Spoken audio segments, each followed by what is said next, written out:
দ্রুত নির্বাচনের দাবিতে ঘরে বাইরে ক্রমশ চাপ বাড়ছে মোহাম্মদ ইউনূসের অন্তর্বর্তী সরকারের উপর।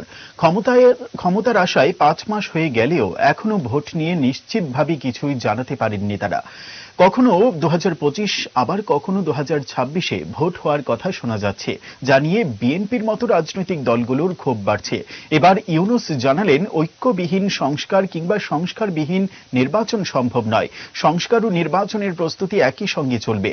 প্রশ্ন উঠছে, সংস্কারের গো ছেড়ে চাপের মুখে পিছু হটলেন ইউনূস? গত ৮ই আগস্ট ক্ষমতা গ্রহণের পরই রাষ্ট্র সংস্কারের উপর জোর দেন প্রধান উপদেষ্টা ইউনূস। নির্বাচন নিয়ে বহুবার প্রশ্ন করা হলেও তিনি জানিয়েছেন সংস্কার সম্পন্ন হলেই ভোট হবে, কিন্তু সেই সংস্কার কবে শেষ হবে তার কোনো নির্দিষ্ট সময়সীমা জানাতে পারেননি তিনি। এরপর ভোটের দায়িত্ব ঠেলে দেন নবগঠিত নির্বাচন কমিশনের উপর। শুক্রবার ঢাকার এক অনুষ্ঠানে ফের নির্বাচন নিয়ে প্রশ্ন করা হয় ইউনূসকে। জবাবে ইউনূস বলেন, নির্বাচনের দায়িত্ব কমিশনের। তারিখ ঘোষণা না হওয়া পর্যন্ত নাগরিকদের সেখানে কিছু করার নেই। তারা সংস্কারের সঙ্গে যুক্ত থাকবেন।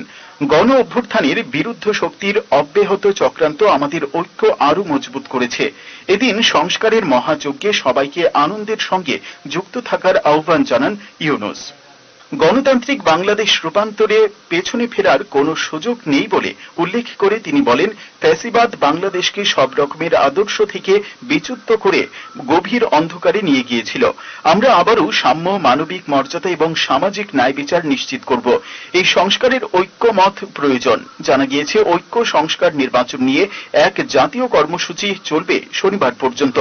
অন্তর্বর্তী সরকারের ৭ জন উপদেষ্টা, ২০টি রাজনৈতিক দলের প্রতিনিধি, নাগরিক সমাজের বিশিষ্টজন এবং বিভিন্ন শ্রেণী পেশার শীর্ষস্থানীয় ব্যক্তিরা এখানে অংশ নিয়েছেন। অনুষ্ঠান শেষে প্রকাশ হবে ঘোষণাপত্র। তবে এই অনুষ্ঠানে আওয়ামী লীগের কোনো প্রতিনিধিদের আহ্বান জানানো হয়নি। উল্লেখ্য, দ্রুত সাধারণ নির্বাচনের দাবি তুলেছে বিএনপি, জাতীয় পার্টির মতো একাধিক দল। গণতন্ত্র রক্ষার জন্য ভোট প্রক্রিয়ার মাধ্যমে রাজনৈতিক সরকার গঠনের দাবিতে সরব হয় ক্ষমতাচ্যুত আওয়ামী লীগও। কিন্তু নির্বাচনের থেকে রাষ্ট্র সংস্কারের উপরই বেশি জোর দিচ্ছেন প্রধান উপদেষ্টা ইউনূস। তার শাসনকালে অশান্ত হয়ে উঠেছে বাংলাদেশ। চরমে হিন্দু নির্যাতন, হামলা হচ্ছে মন্দিরেও।